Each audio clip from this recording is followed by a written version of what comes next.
I worry though also about girls, because academically they're doing much better from preschool all the way to a little rough on the mental health front.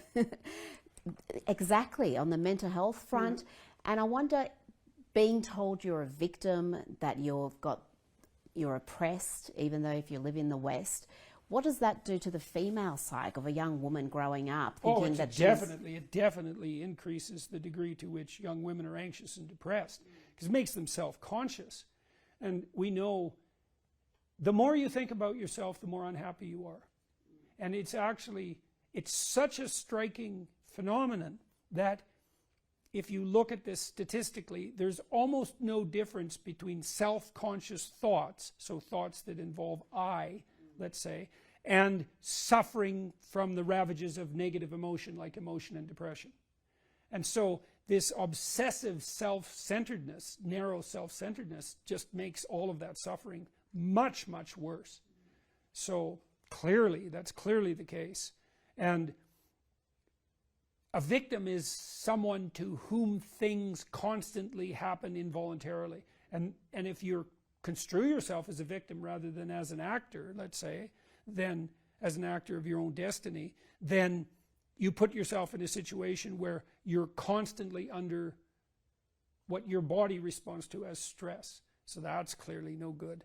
And then I think there's another factor that's, many other factors that are confusing young women.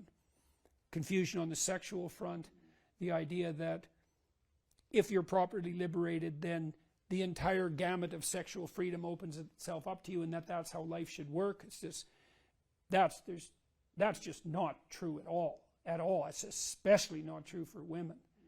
I mean, I've been toying with the idea, and I think this might be right, that it's the capacity to say no that gives young women status. That's actually the base. So imagine that young women are competing for young men of status. So then the question is, and maybe they're at a disadvantage because they want higher status males, right? So that puts them at a perennial disadvantage, and there's some truth in that.